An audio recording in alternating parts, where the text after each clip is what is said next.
Une fillette pauvre sauve un millionnaire d'une Mustang en feu. À l'hôpital, elle découvre qu'il est son vrai père.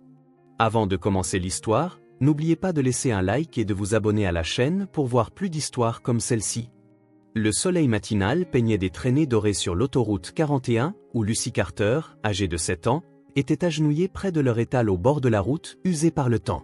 Elle disposait soigneusement des bocaux de confiture de fraises maison, ses petits doigts travaillant avec la précision d'une personne bien plus âgée, chaque pot positionné juste comme il faut pour capter la lumière. Lucy, ma chérie, n'oublie pas les étiquettes de prix, lança sa grand-mère Mabel depuis le porche du cottage, sa voix empreinte de cette douce autorité qui avait façonné l'esprit confiant de Lucy. C'est déjà fait, mamie, répondit Lucy d'un ton enjoué, ses boucles sombres rebondissant alors qu'elle se levait pour admirer son œuvre. À 7 ans, Lucy possédait une assurance peu commune qui surprenait les adultes. Tandis que d'autres enfants se montraient timides face aux inconnus, Lucy regardait les clients droit dans les yeux, son sourire éclatant les convainquant d'acheter 1 ou 2 pots supplémentaires. Le cottage derrière eux était modeste, juste 2 chambres, une cuisine qui embaumait perpétuellement la cannelle et la vanille, et un salon où la pension de Mabel suffisait à peine à couvrir leurs modestes besoins. Mais Lucy n'avait jamais connu le manque, pas vraiment.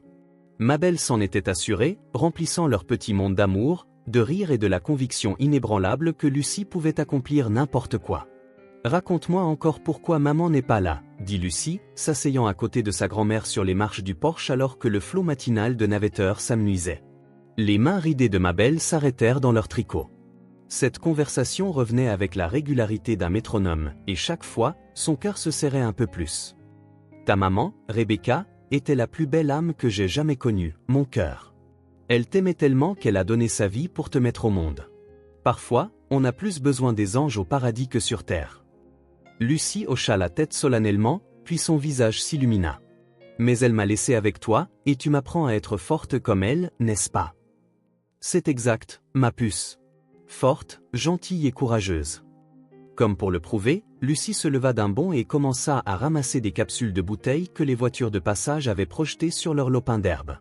Sa collection avait atteint des centaines d'exemplaires, de toutes les couleurs imaginables, chacune nettoyée et triée avec un soin méticuleux. Elle les disposait en motifs complexes qu'elle appelait des cartes au trésor, convaincue qu'elle l'amènerait un jour à quelque chose de magique. « Cette rouge est ma préférée », annonça-t-elle, brandissant une capsule cramoisie qui captait la lumière de l'après-midi, tel un rubis. « Ce sera la plus importante de toutes. » Mabel sourit, bien que quelque chose vacillât dans son regard, une ombre que Lucy était trop jeune pour identifier comme de l'inquiétude. « J'en suis sûre, ma chérie. J'en suis sûre. » Alors que la journée touchait à sa fin et qu'elles remballaient leurs pots invendus, aucune d'elles n'aurait pu imaginer que le lendemain apporterait un coup du sort qui changerait tout, que le cœur courageux de Lucy et cette capsule rouge si spéciale entreraient bientôt en collision avec le destin de la manière la plus inattendue. L'après-midi suivant, Lucy arrangeait ses capsules en un nouveau motif près de la route lorsque le crissement des pneus déchira le silence paisible. Une élégante Mustang noire fit une embardée violente, son conducteur luttant pour éviter un cerf qui avait traversé l'autoroute 41.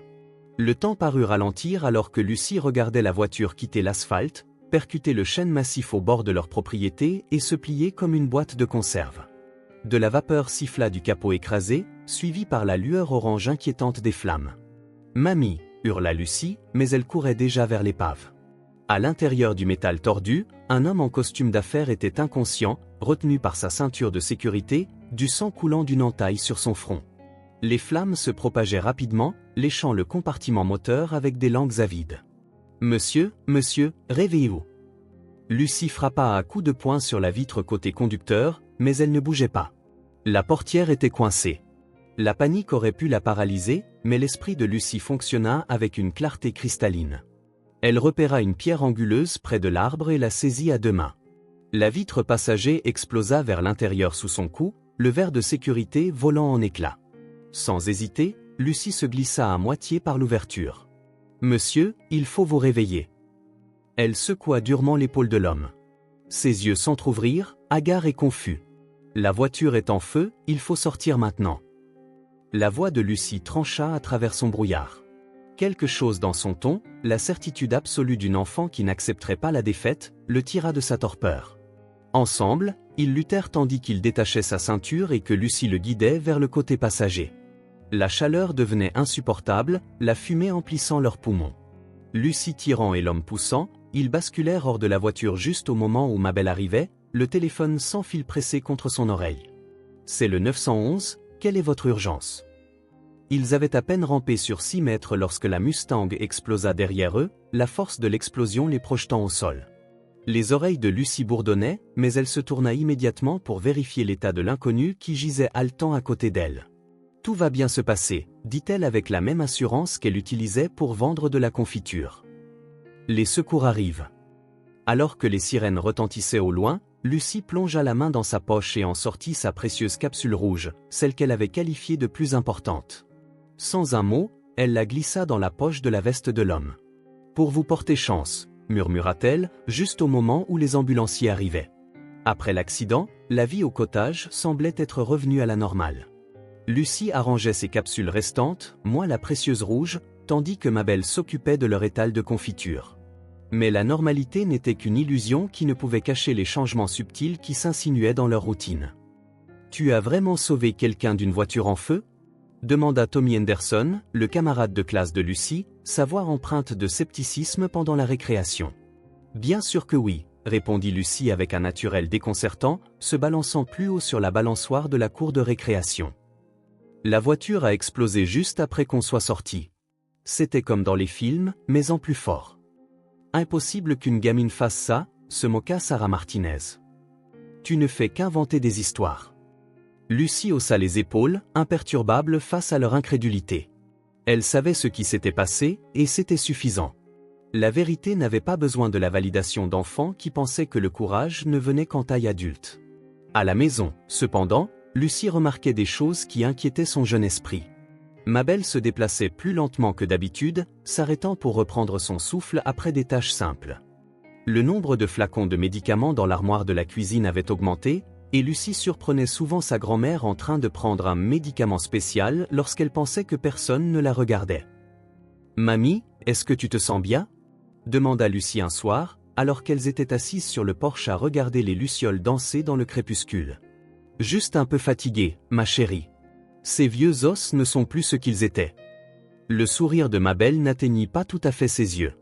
Plus tard cette nuit-là, Lucie se rendit silencieusement à la cuisine pour un verre d'eau et trouva sa grand-mère assise à la table en bois usé, fixant une vieille photographie. L'image montrait une jeune femme avec les boucles sombres et les yeux vifs de Lucie, debout à côté d'un bel homme en toge et coiffe de diplômé. « Qui est cet homme avec maman ?» demanda doucement Lucie.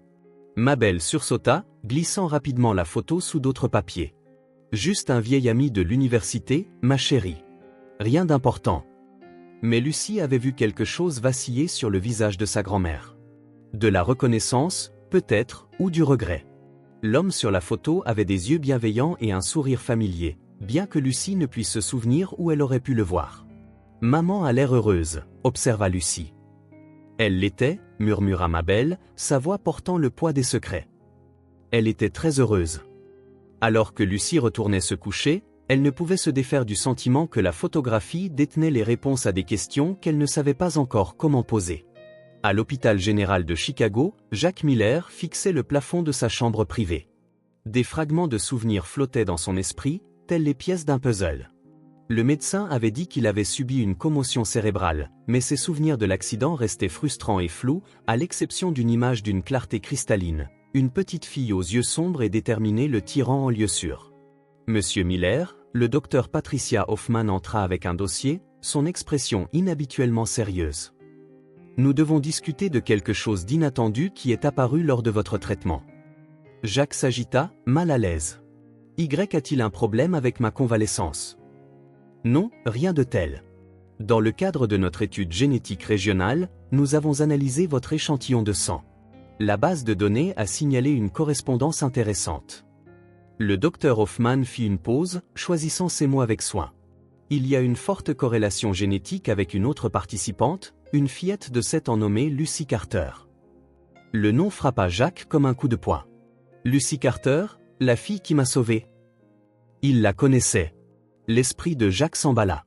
Il avait essayé de retrouver la courageuse petite fille pour la remercier, mais le nom de Carter ne lui avait rien dit. De quel genre de corrélation parlons-nous ? Du genre qui suggère une relation familiale. Plus précisément, parent-enfant. La pièce parut basculer.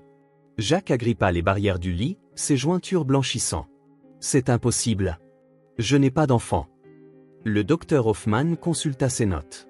Selon nos dossiers, la mère de Lucy était Rebecca Carter, née Thompson. Elle est décédée en couche il y a 7 ans. Rebecca Thompson. Le nom explosa dans la conscience de Jacques comme un éclair. La belle et brillante Rebecca, avec son rire contagieux et ses rêves de changer le monde. Ils avaient été inséparables à l'université, planifiant un avenir ensemble jusqu'à ce qu'elle disparaisse après la remise des diplômes, sans explication, laissant seulement une brève note disant qu'elle devait trouver sa propre voie. Monsieur Miller, tout va bien? Les mains de Jacques tremblaient alors que les pièces du puzzle s'assemblaient. Rebecca était enceinte. Elle avait porté son enfant et ne lui avait jamais dit. La courageuse petite fille qui avait risqué sa vie pour sauver un étranger était sa fille. Sa fille, qui avait grandi en pensant qu'elle n'avait pas de père. Je dois voir les résultats du test, murmura Jacques. Bien sûr. Mais monsieur Miller, il y a autre chose que vous devez savoir. La tutrice de l'enfant, Mabel Carter, reçoit un traitement ici pour un cancer du pancréas à un stade avancé. Son pronostic est? La voix du docteur Hoffman s'éteignit, pleine de sous-entendus. Jacques ferma les yeux, submergé par l'ironie cosmique. Sa fille, une fille dont il ignorait l'existence, lui avait sauvé la vie, et maintenant, le destin lui offrait la chance de sauver la sienne avant qu'il ne soit trop tard. La sortie de Jacques de l'hôpital semblait surréaliste. Quelques heures après avoir appris l'existence de Lucy, son fidèle assistant, Marcus, était passé de la planification de réunions à la conduite de l'enquête la plus importante de la vie de Jacques. Les dossiers sont tous là, dit Marcus, étalant des documents sur le bureau de Jacques, au centre-ville. Rebecca Carter, anciennement Thompson, est décédée de complications lors de l'accouchement à l'hôpital Saint-Maries. Aucun père n'est mentionné sur l'acte de naissance. L'enfant a été entièrement élevé par sa grand-mère maternelle. Jacques étudia la photo de classe de Lucy avec des mains tremblantes. La ressemblance était indéniable. Elle avait sa mâchoire déterminée, les yeux expressifs de Rebecca, et une combinaison de leurs traits qui créait quelque chose d'unique et de magnifique. « Et l'état de santé de la grand-mère » demanda Jacques, bien qu'il redoutât la réponse. « En phase terminale. Les médecins lui donnent 3 à 6 mois, peut-être moins. » La voix de Marcus était douce. Elle l'a bien cachée, d'après les voisins. Elle continue de tenir son petit stand au bord de la route, de s'occuper de Lucy comme si de rien n'était. Jacques se tenait à la fenêtre de son bureau, regardant les rues animées de Chicago 42 étages plus bas.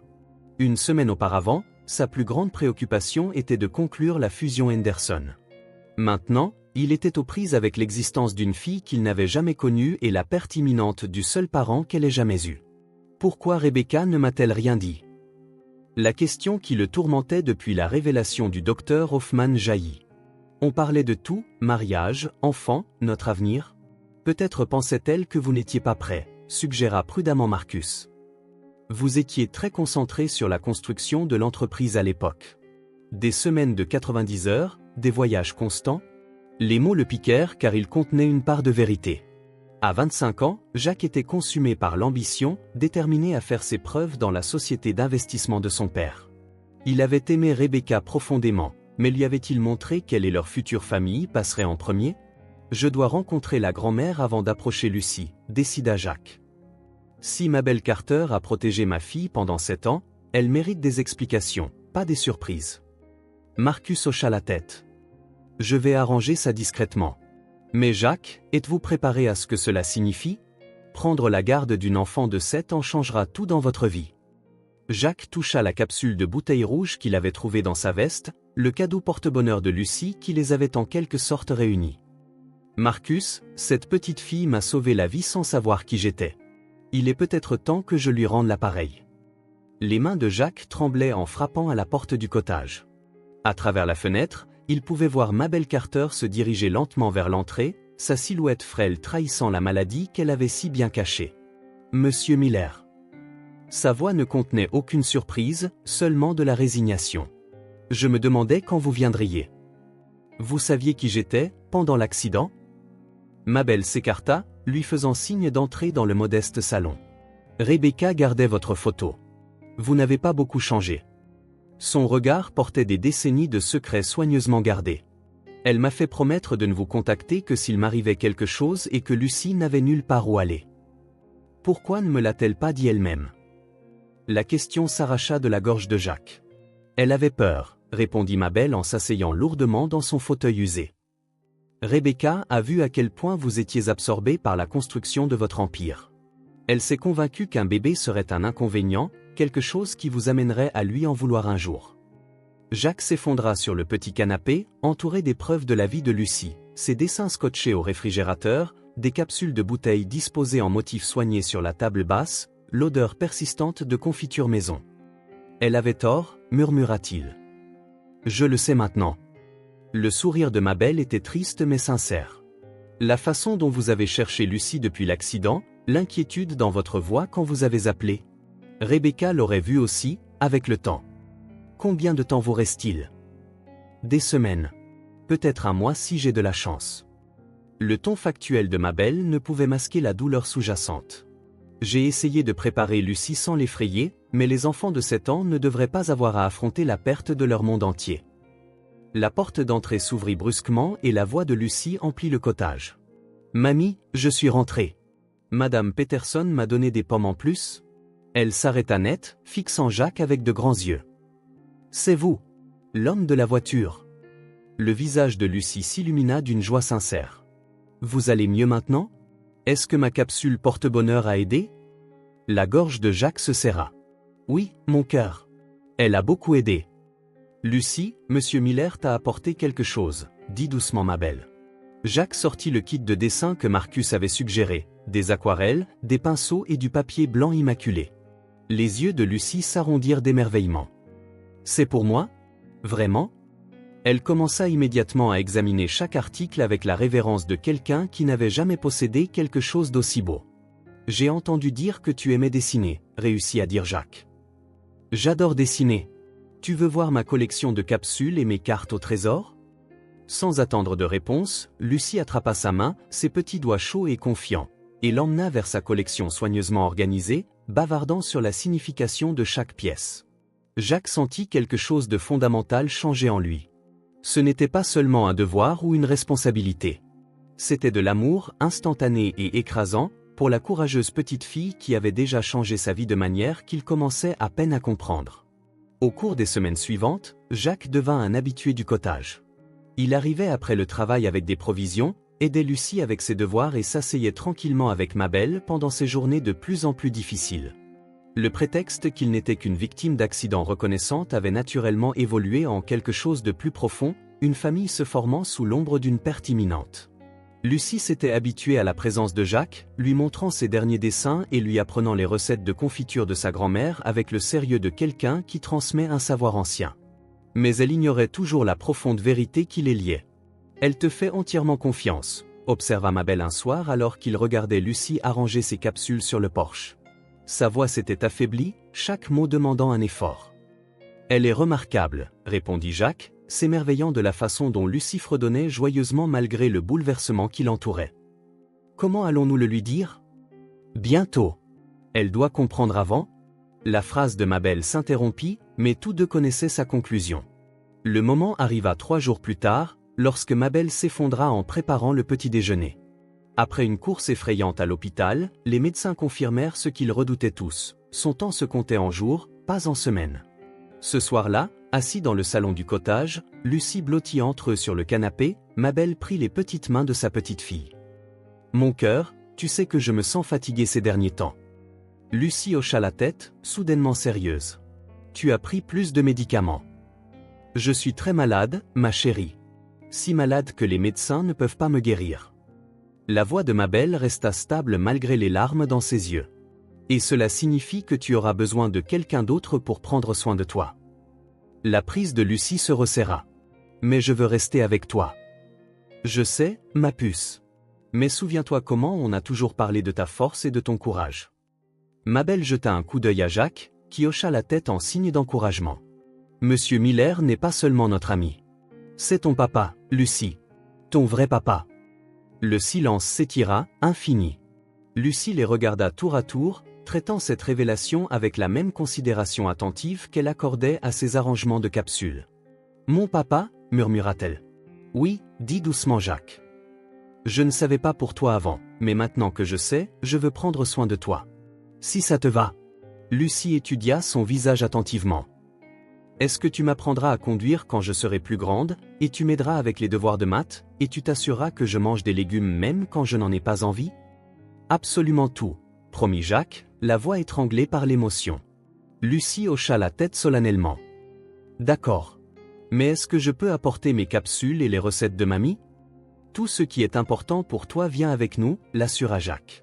Alors que Mabel s'endormait cette nuit-là, Lucie murmura à Jacques, « J'ai peur, mais je suis prête pour notre nouveau chapitre.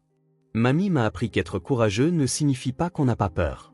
Ça veut dire qu'on fait ce qui doit être fait, quand même. » 2 semaines après les funérailles de Mabel, une petite cérémonie digne où Lucie s'était tenue avec un calme posé, serrant le châle préféré de sa grand-mère, l'ascenseur du Penthouse de Jacques montait vers un nouveau départ. Lucie pressa son visage contre les parois de verre, regardant Chicago rapetisser sous eux. « On va vraiment vivre dans les nuages ?»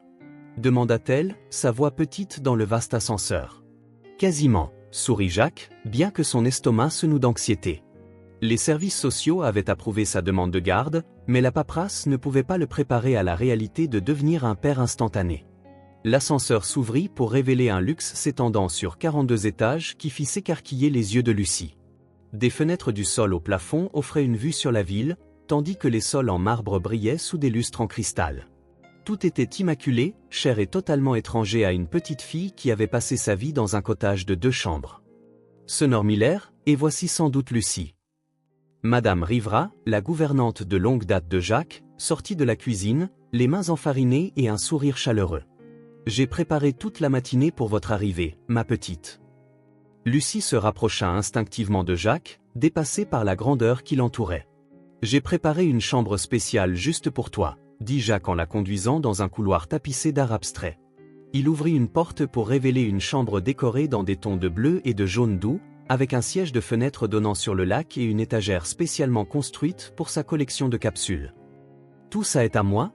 murmura Lucie, traversant prudemment le tapis moelleux comme si elle avait peur de déranger quelque chose. Chaque centimètre carré. Jacques s'agenouilla à côté d'elle. « Tes capsules peuvent aller juste ici, sur cette étagère, et il y a de la place pour toutes tes fournitures d'art. » Lucie hocha la tête mais resta silencieuse, posant la petite valise qui contenait ses quelques biens.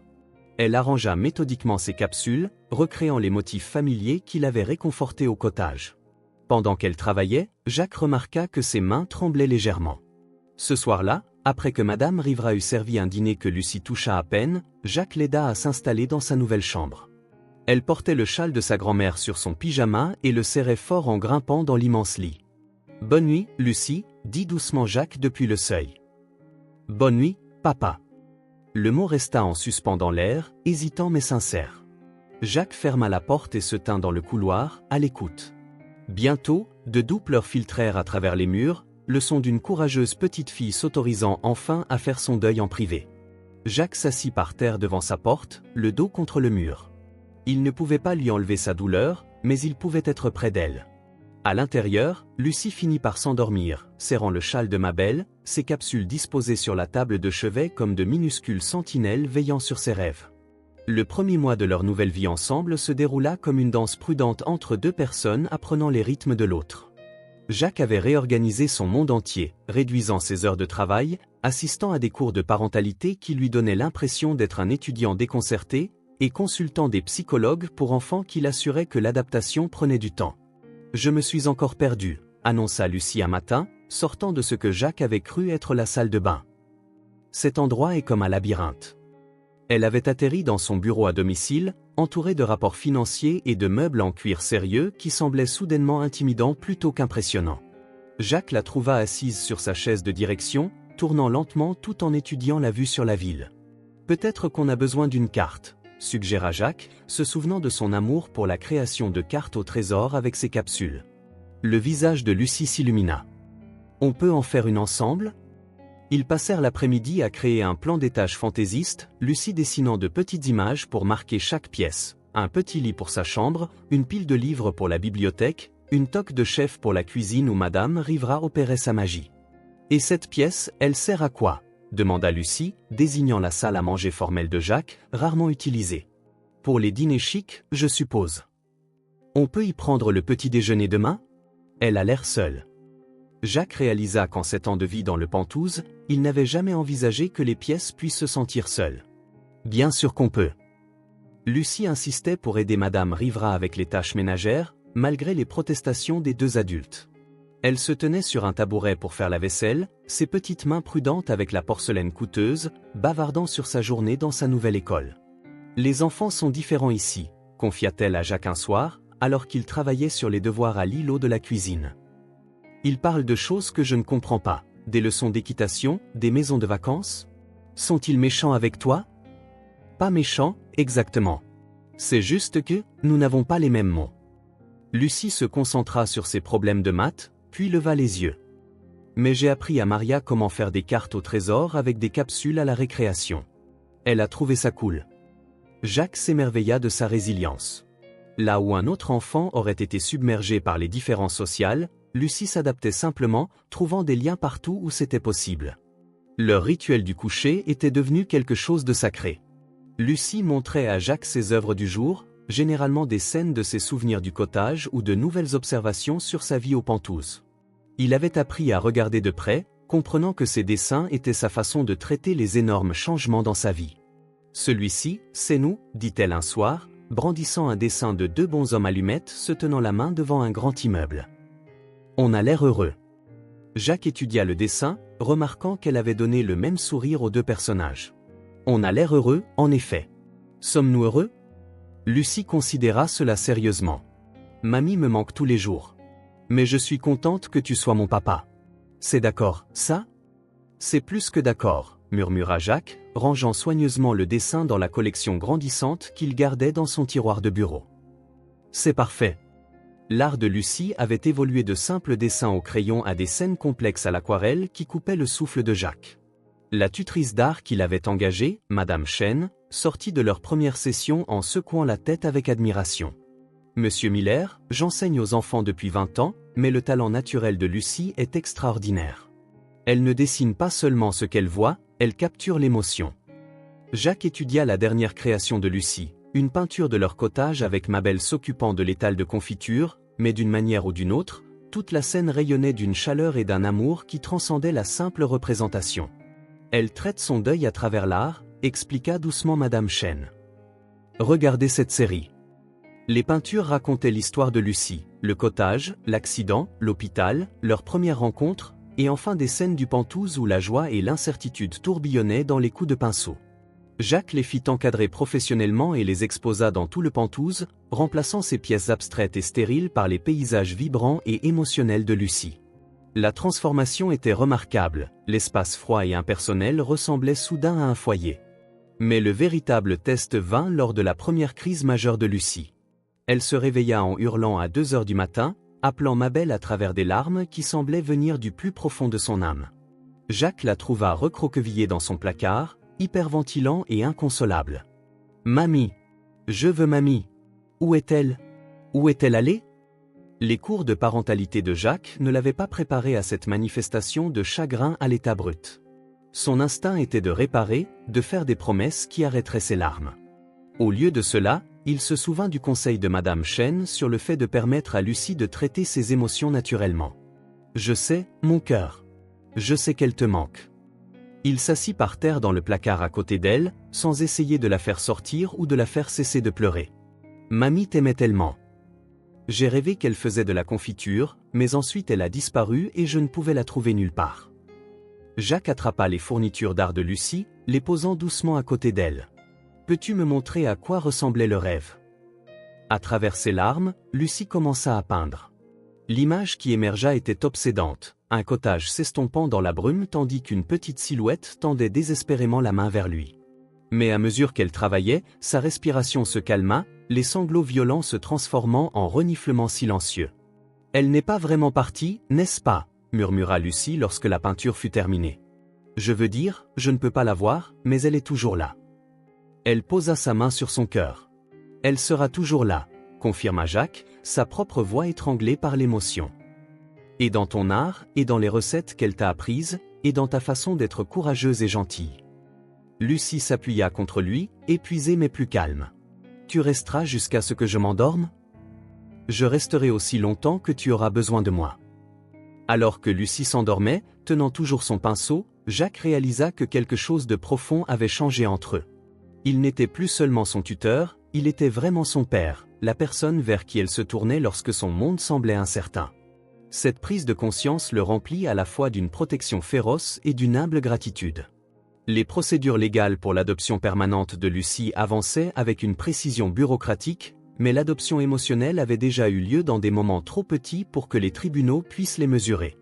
Jacques se mit à chérir les « Bonjour papa » endormis de Lucie et la façon dont elle attrapait automatiquement sa main en traversant les rues animées. « Journée, amène ta fille au travail », suggéra Marcus un jeudi matin, remarquant la réticence de Jacques à partir pour une importante réunion client. « Elle a école », protesta Jacques, bien que l'idée lui plaise plus qu'il ne voulait l'admettre.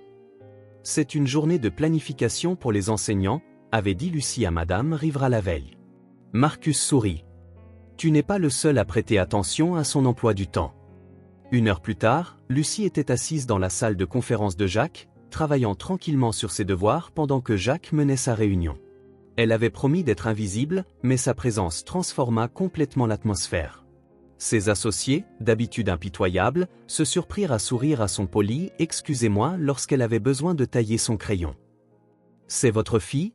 demanda Harrison Webb, l'un des concurrents les plus coriaces de Jacques, après la fin de la réunion. « Elle est remarquable. Elle me rappelle ma petite fille. » Jacques sentit une vague de fierté en regardant Lucie charmer ses collègues avec sa curiosité sincère pour leur travail. Elle posait des questions réfléchies sur les investissements et écoutait avec la même attention sérieuse qu'elle accordait à ses arrangements de capsules. Plus tard, en rangeant le tiroir de son bureau, Jacques découvrit quelque chose qui lui coupa le souffle. La capsule de bouteille rouge que Lucie lui avait donnée le jour de l'accident, maintenant ternie et usée d'avoir été portée dans sa poche pendant des mois. Lucie, appela-t-il doucement. Elle leva les yeux de son dessin à la petite table de conférence. « J'ai quelque chose qui t'appartient. » Ses yeux s'écarquillèrent en voyant la capsule rouge familière. « Ma capsule porte-bonheur. Je pensais ne jamais la revoir. Tu me l'as donnée pour me porter chance, tu te souviens? Et ça a marché.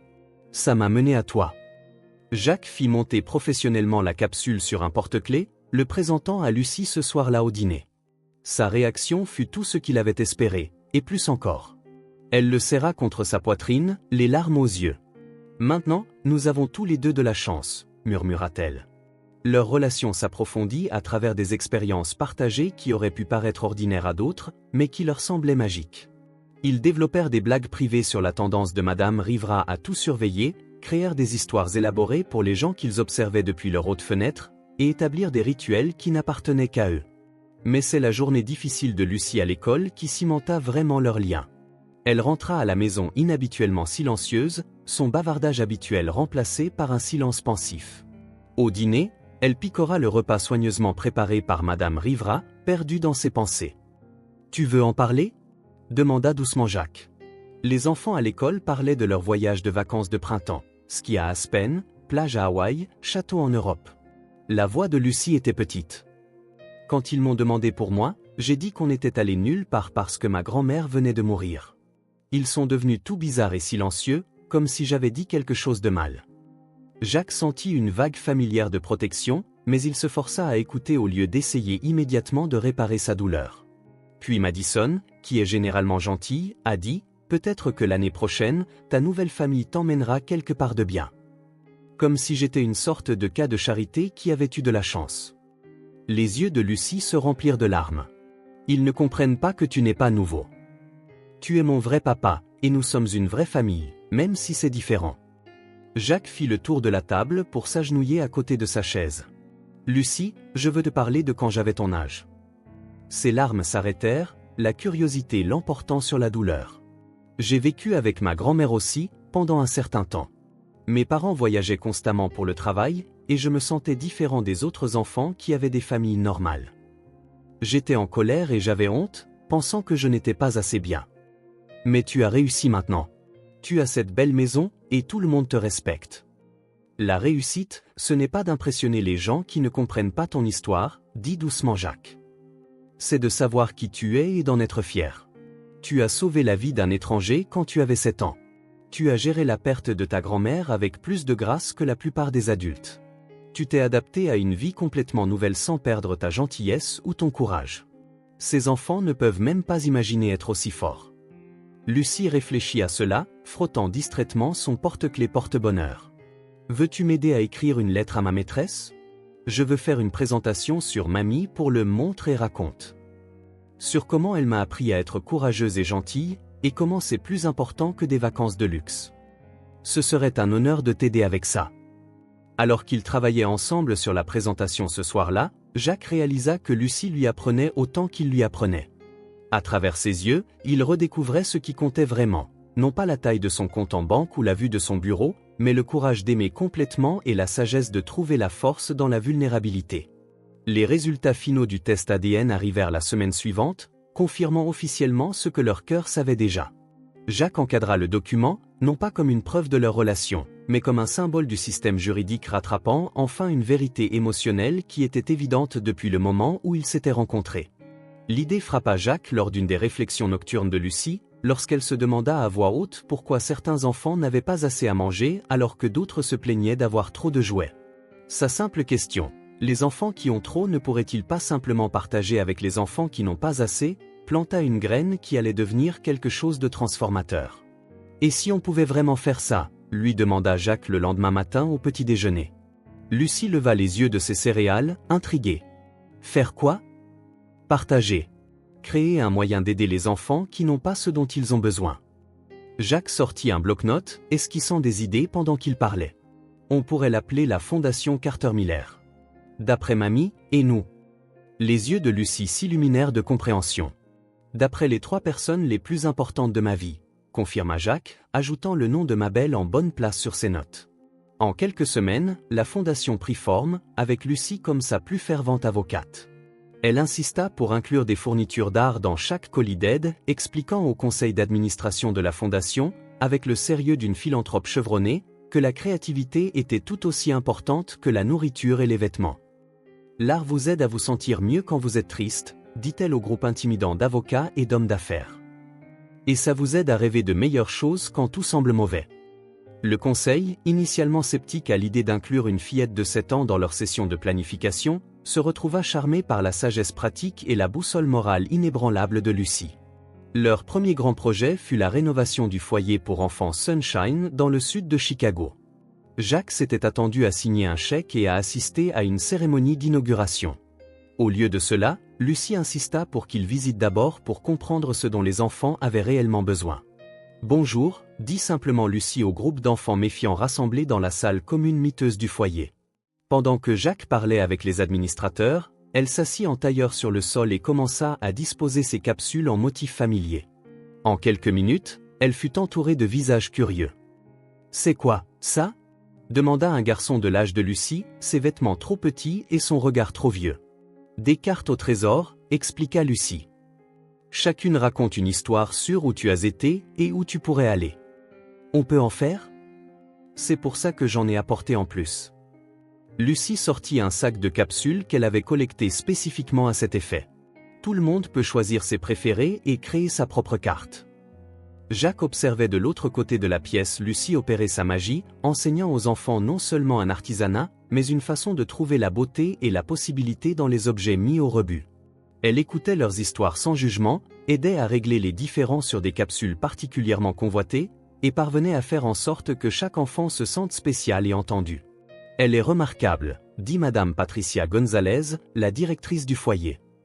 La plupart des bénévoles adultes viennent ici en ayant pitié de nos enfants. Votre fille les voit comme des égaux.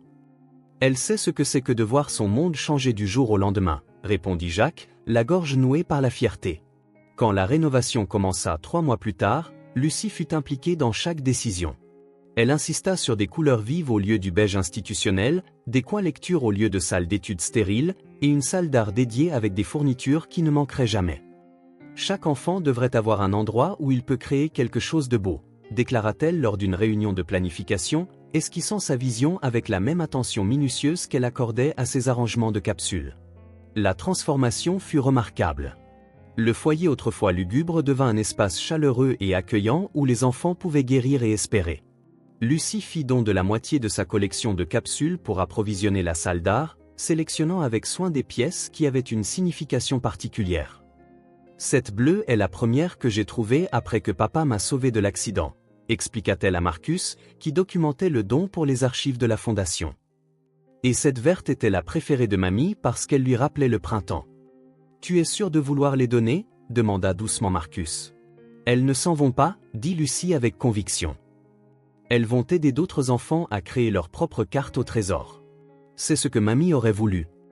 L'ouverture officielle du foyer rénové attira l'attention des médias, que Jacques géra soigneusement pour protéger la vie privée de Lucie tout en mettant en valeur sa vision. Mais ce furent les moments privés qui comptaient le plus. Regarder Lucie apprendre à une timide fillette de 6 ans à trier les capsules par couleur, la voir réconforter un adolescent qui avait dépassé l'âge du placement en famille d'accueil, observer sa capacité naturelle à créer des liens avec des enfants de tous horizons. « Pourquoi penses-tu qu'il est si important d'aider les autres enfants ?» lui demanda Jacques un soir, alors qu'ils examinaient les demandes de la fondation. Lucie réfléchit à la question avec sa réflexion caractéristique. « Quand mamie était malade, je me sentais vraiment seule, même si elle était encore là. Et quand elle est morte, j'ai eu l'impression que le monde entier m'avait oublié. Mais ensuite, tu es arrivé, et Madame Rivera, et tout à coup, je n'étais plus seule. » Elle leva les yeux de la demande de subvention qu'elle examinait, une requête d'un foyer de groupe à Milwaukee. Ces enfants se sentent seuls aussi. Peut-être que si on les aide, ils se souviendront que quelqu'un se soucie d'eux, même quand tout semble effrayant. Jacques réalisa que Lucie avait articulé quelque chose qu'il avait passé des années en école de commerce à essayer de comprendre. Que le véritable succès ne se mesurait pas en marge de profit, mais dans le nombre de vies que l'on touchait et améliorait. La fondation se développa rapidement, finançant des programmes d'art dans 12 foyers du Midwest dès sa première année. Lucie insista pour visiter chacun d'eux, créant ses cartes au trésor avec des centaines d'enfants et laissant derrière elle non seulement des fournitures, mais aussi de l'espoir. Elle change notre façon de penser à la protection de l'enfance, nota le docteur Sarah Mitchell, une professeure de travail social qui commença à étudier l'impact de la fondation. Les approches traditionnelles se concentrent sur la satisfaction des besoins de base, nourriture, abri, sécurité. Les initiatives de Lucie abordent quelque chose de plus profond, le besoin de dignité, de créativité et de connexion. Jacques se sentit changer lui aussi. Sa perspective sur la richesse et la responsabilité fut fondamentalement altérée par l'exemple de sa fille. Les accords qui semblaient autrefois cruciaux pâlissaient maintenant en comparaison de la joie sur le visage d'un enfant lorsqu'il terminait sa première œuvre d'art. Les réunions du conseil d'administration semblaient triviales à côté des sessions de planification de la fondation où l'avis de Lucie pesait autant que celui de n'importe quel diplômé d'un MBA. « Tu sais quelle est la meilleure partie ?» lui dit Lucie une nuit alors qu'ils organisaient des photos de leur dernière visite de foyer. « Quand les enfants font de l'art, ils arrêtent d'être tristes pendant un petit moment. Et parfois, s'ils font assez d'art, ils se souviennent comment être heureux à nouveau. » Jacques étudia une photo de Lucie assise avec un groupe d'enfants, tous concentrés sur leur création de capsules. À ce moment-là, il comprit que sa fille ne lui avait pas seulement sauvé la vie dans un accident de voiture, elle lui avait sauvé l'âme, lui apprenant que la vraie richesse ne vient pas de ce que l'on accumule, mais de ce que l'on donne. La menace vint d'une source inattendue, le passé de Jacques s'immisçant dans leur présent soigneusement construit avec une intention vicieuse. Richard Blackwood, l'ancien partenaire commercial de Jacques, avait été libéré de la prison fédérale après avoir purgé 18 mois pour détournement de fonds de l'entreprise.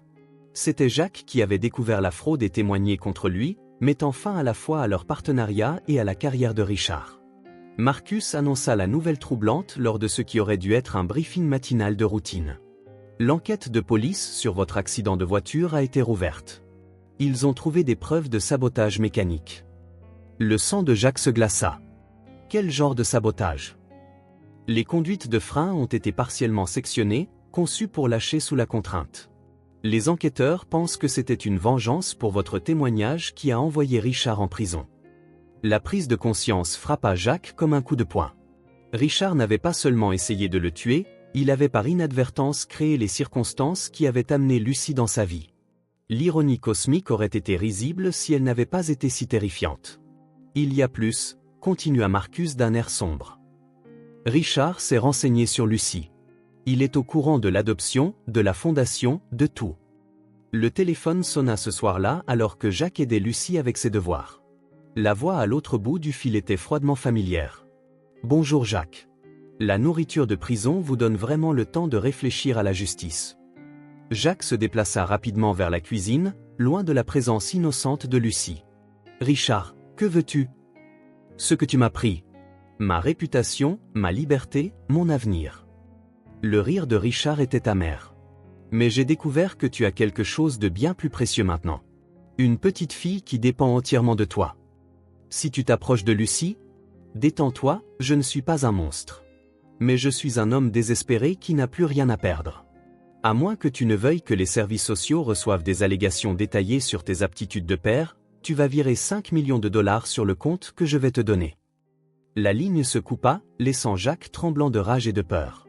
En quelques heures, Marcus avait contacté à la fois le FBI et l'équipe de sécurité de Jacques, mais le mal était déjà fait. Richard avait déposé de faux rapports alléguant la négligence et le comportement inapproprié de Jacques envers Lucie.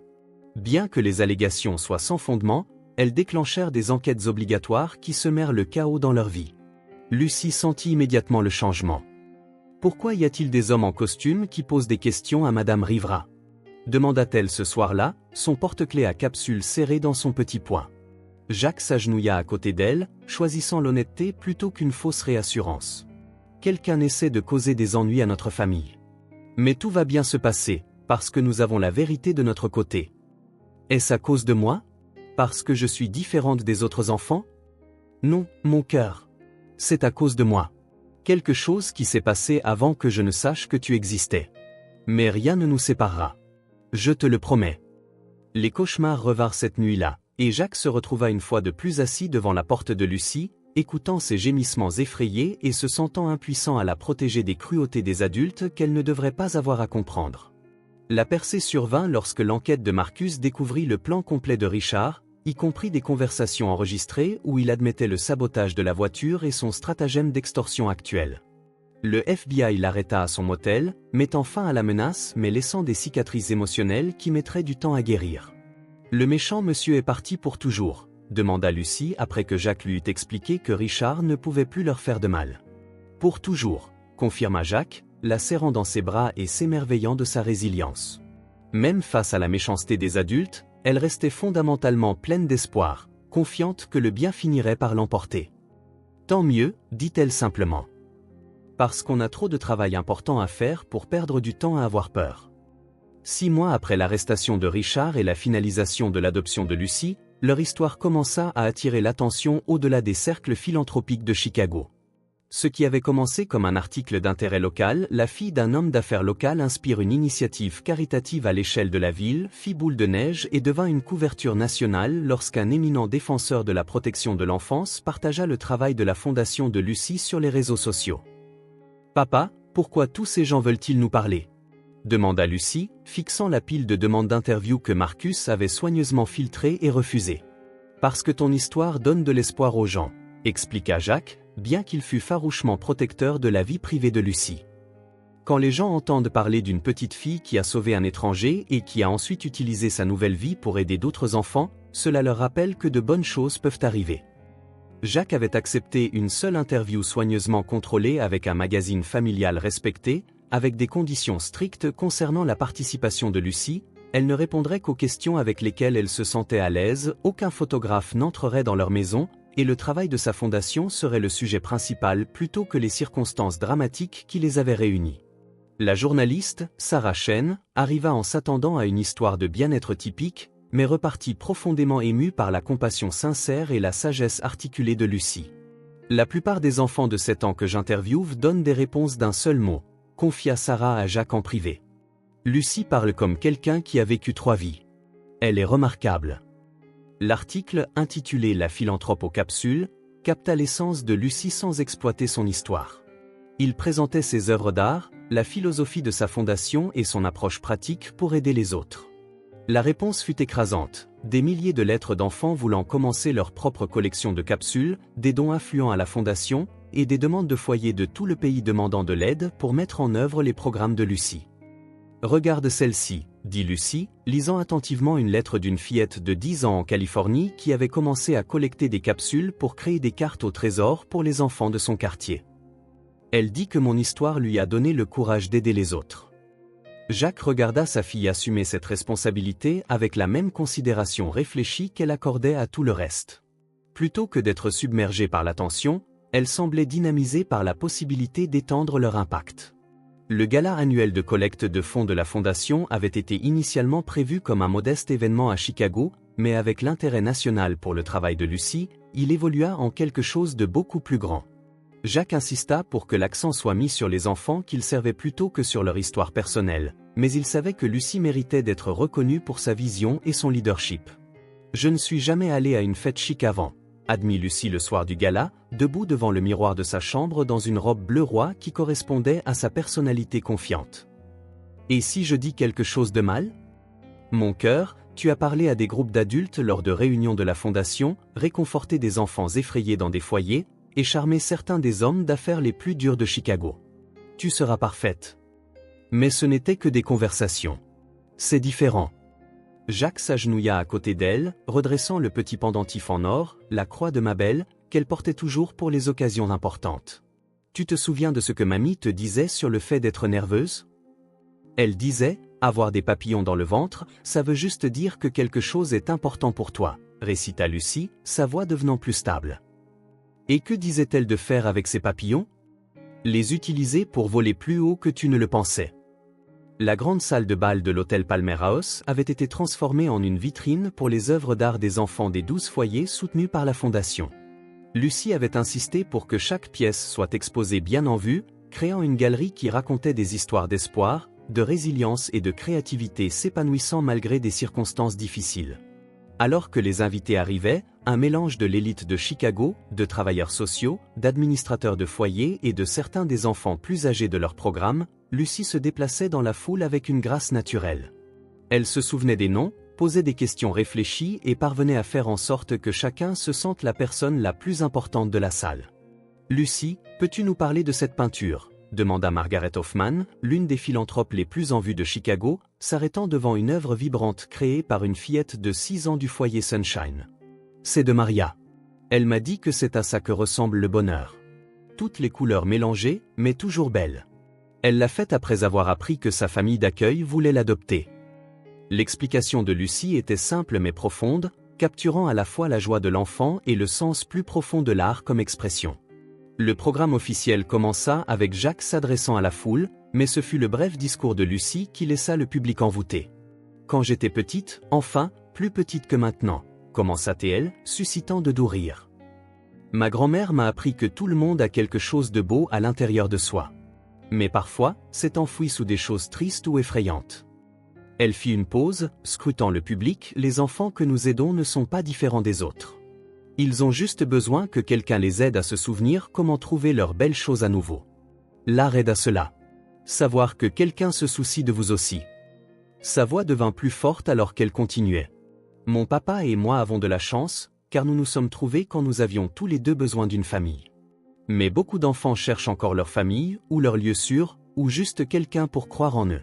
C'est pourquoi notre fondation est importante. » Les applaudissements furent tonitruants, mais Lucie n'avait pas fini. « Si vous voulez aider, vous n'avez pas à donner d'argent, bien que ce soit gentil aussi, » ajouta-t-elle avec un sourire qui fit rire les adultes.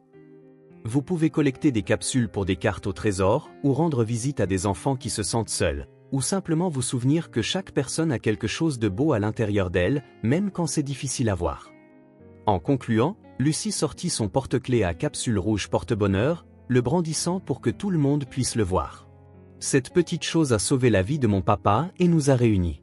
Parfois, les plus petites choses peuvent faire la plus grande différence. » L'ovation debout dura plusieurs minutes, mais Jacques remarqua que de nombreux invités essuyaient des larmes. Plus tard, alors qu'ils parcouraient la salle ensemble, il entendit des conversations qui prouvaient que l'impact de Lucie s'étendait bien au-delà de la collecte de fonds. « Cet enfant m'a fait reconsidérer toute la stratégie de dons de bienfaisance de notre entreprise, » confia Thomas Wright, PDG d'une grande société. « J'appelle 3 foyers demain pour faire du bénévolat, » dit un autre invité.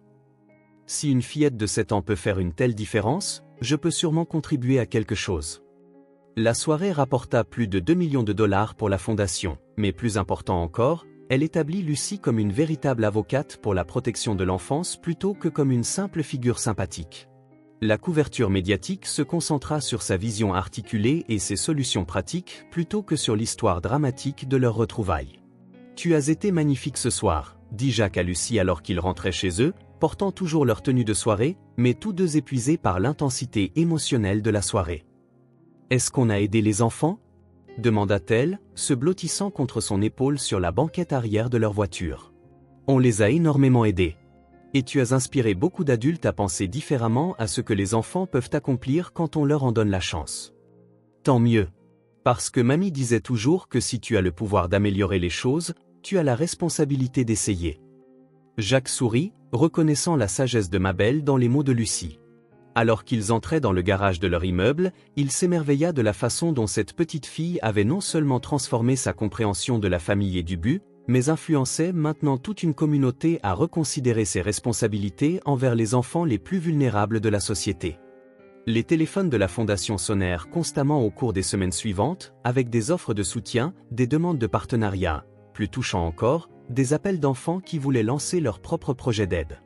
Lucie insista pour répondre personnellement au plus grand nombre possible, dictant des lettres que Madame Rivrat après et aidant à coordonner les collectes de capsules à travers le pays.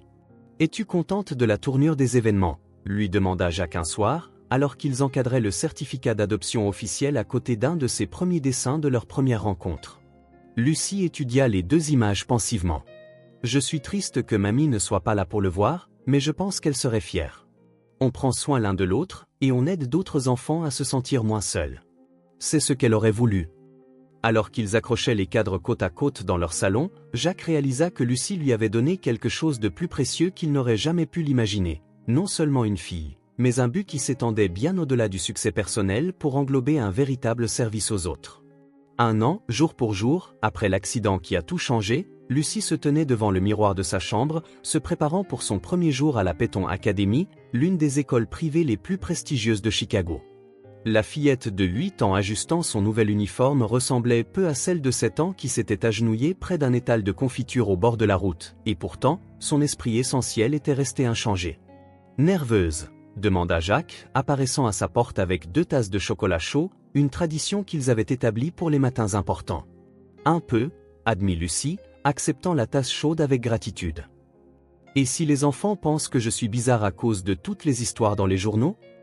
Alors ils ne méritent pas d'être tes amis. » Jacques s'assit sur son lit, la regardant faire les derniers ajustements à son apparence. « Mais j'ai le sentiment que tu trouveras tes gens.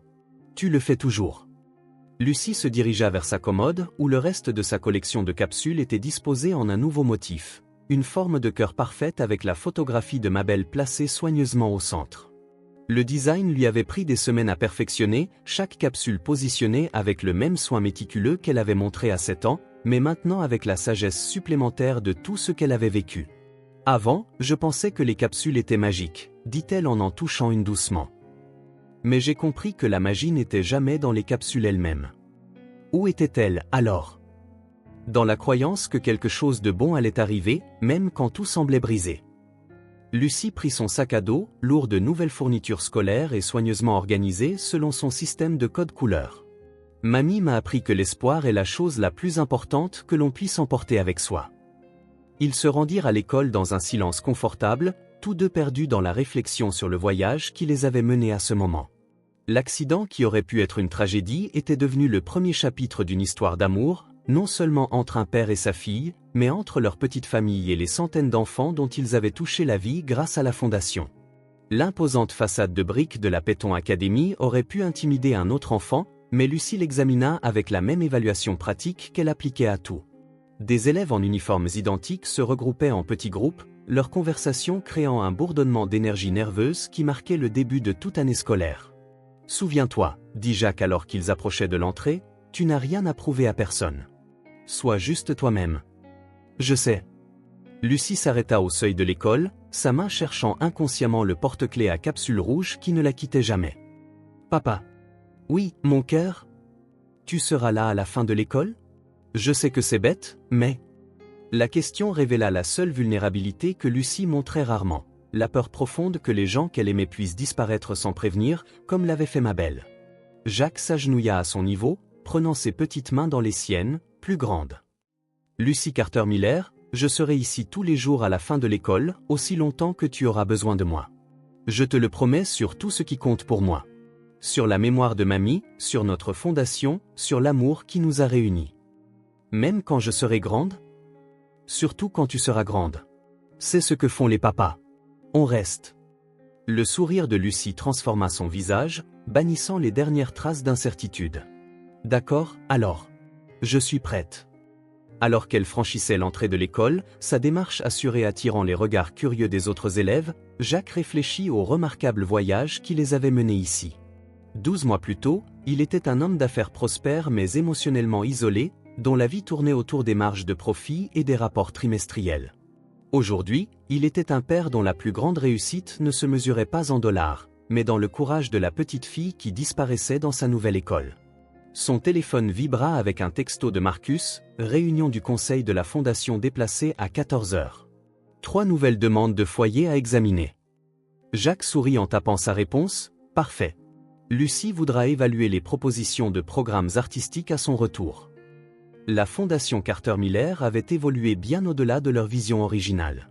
Avec la contribution de Lucie, ils avaient étendu leur soutien à des programmes d'art-thérapie dans 23 États, formé plus de 200 bénévoles à la technique de la carte au trésor de Lucie, et aidé à établir des espaces créatifs dans des installations servant plus de 5000 enfants. Mais les chiffres, aussi impressionnants soient-ils, ne capturaient pas l'impact réel. Les enfants timides qui avaient trouvé leur voie grâce à l'art, les adolescents qui avaient découvert l'espoir grâce à la créativité, les familles réunifiées grâce à des programmes qui abordaient la guérison émotionnelle aux côtés des besoins de base. Lucie était devenue quelque chose de sans précédent dans le monde philanthropique, une avocate pour les enfants dont les idées étaient prises au sérieux par les adultes, dont la vision façonnait les décisions politiques, et dont l'histoire personnelle inspirait un changement systémique. Des chercheurs universitaires étudiaient ses programmes, des experts de la protection de l'enfance sollicitaient son avis, plus remarquable encore, des enfants de tout le pays avaient commencé à organiser leurs propres initiatives d'aide, inspirées par son exemple.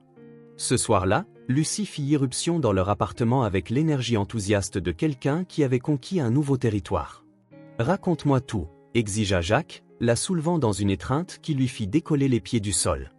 Madame Patterson, c'est ma maîtresse, a demandé si j'étais la Lucie des journaux, et j'ai dit oui, mais que j'espérais qu'on pourrait aussi parler de choses normales de 8 ans. Et puis Tommy Chen a dit que sa mère avait lu l'article sur notre fondation et m'a demandé si je pouvais lui apprendre à faire des cartes à capsules pour sa petite sœur qui a peur de commencer la maternelle. Les mots de Lucie déferlèrent dans un flot excité alors qu'elle enlevait ses chaussures d'école et commençait sa routine de l'après-midi, qui consistait à vérifier sa collection de capsules restantes. Et Sarah Williams, elle est assise à côté de moi en maths, a dit que sa grand-mère collectionne aussi les capsules, mais qu'elle les garde juste dans un bocal. Je lui ai parlé des cartes au trésor et elle veut apprendre. Oh, et le bibliothécaire, Monsieur Rodriguez, a demandé si je voulais lancer un club d'art où les enfants pourraient travailler sur des projets à donner au foyer. Jacques écoutait avec le contentement de quelqu'un dont le monde avait trouvé son juste ordre. La capacité de Lucie à trouver des liens et un but partout où elle allait ne le surprenait plus, mais elle continuait de le remplir d'émerveillement. Alors qu'ils travaillaient ensemble sur les demandes de la fondation ce soir-là, Lucie examinant attentivement les requêtes des programmes pour enfants tandis que Jacques s'occupait des détails financiers, il s'émerveilla de la façon dont leur vie s'était complètement entrelacée. Ils fonctionnaient maintenant comme de vrais partenaires, chacun apportant des forces uniques à leur mission commune d'aider les enfants à trouver la beauté et l'espoir dans des circonstances difficiles. Celle-ci vient d'une école de Denver, annonça Lucie, brandissant une demande décorée de dessins d'enfants. Ils veulent lancer un programme de capsules pour les enfants dont les parents sont déployés à l'étranger.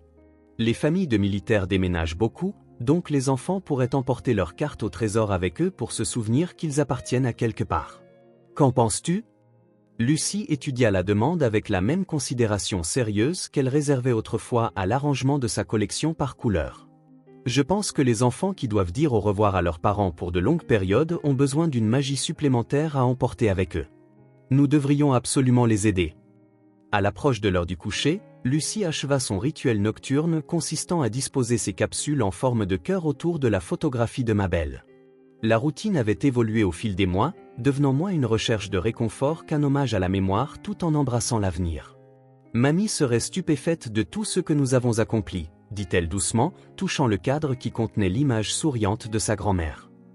Elle serait fière, mais pas stupéfaite. corrigea Jacques doucement. Elle a toujours su que tu étais capable de changer le monde. Elle t'y a juste préparé. Lucie hocha la tête, puis le surprit en sortant un petit paquet emballé de son sac d'école. J'ai fait ça pour toi en cours d'art aujourd'hui. C'est pour notre anniversaire. À l'intérieur se trouvait une petite peinture montrant 2 silhouettes debout à côté d'une voiture en feu. Mais au lieu de dépeindre le traumatisme de l'accident, Lucie l'avait transformé en quelque chose de magnifique. Une lumière dorée entourait les silhouettes, et les flammes étaient devenues des étoiles filantes les emportant vers un avenir radieux rempli d'autres petites silhouettes, les enfants qu'ils avaient aidés ensemble. C'est le moment où tout a commencé, expliqua-t-elle. Quand nous nous sommes sauvés l'un l'autre. Les yeux de Jacques se remplirent de larmes alors qu'il étudiait la peinture, comprenant que Lucie avait capturé quelque chose de profond sur leur relation. Ils ne s'étaient pas seulement trouvés, ils s'étaient sauvés l'un l'autre de vies qui, bien que confortables, avaient été incomplètes. Merci, murmura-t-il, sachant que la peinture rejoindrait leur collection grandissante d'œuvres d'art qui chroniquaient leur voyage ensemble. Alors que Lucie s'installait dans son lit, serrant le porte-clés porte-bonheur qui les avait réunis, Jacques s'assit à sa place habituelle devant sa porte. Non pas parce qu'elle avait encore besoin de réconfort, mais parce que ces moments calmes à veiller sur elle étaient devenus précieux pour lui. À travers sa porte entr'ouverte, il pouvait voir Lucie préparer ses vêtements d'école du lendemain avec le même soin méthodique qu'elle apportait à tout. À 8 ans, elle possédait une combinaison remarquable d'émerveillement enfantin et de sagesse mature, capable de trouver de la joie dans les plaisirs simples tout en portant le poids d'aider d'autres enfants à trouver leur propre chemin vers le bonheur. L'avenir s'étendait devant eux, rempli de programmes scolaires à suivre, de travail de fondation à développer, et des moments ordinaires et extraordinaires d'un père et d'une fille construisant une vie ensemble. Lucie grandirait, poursuivrait ses propres rêves et créerait éventuellement sa propre famille, mais le lien forgé au cours de ces mois cruciaux après l'accident resterait incassable. Alors que Jacques se dirigeait enfin vers sa propre chambre, il s'arrêta devant le mur du salon où leur certificat d'adoption encadré était accroché à côté du premier dessin de Lucie de leur rencontre. Le document légal et l'œuvre d'art enfantine représentaient la même vérité, que les familles ne naissent pas toujours. Parfois, elles sont choisies, sauvées et construites, un jour à la fois, par l'amour, la patience et le courage de croire que même les débuts les plus inattendus peuvent mener à de belles fins. La courageuse petite fille qui avait sauvé la vie d'un étranger les avait en effet tous deux menés à quelque chose de magique, exactement comme ces cartes au trésor en capsule l'avaient toujours promis.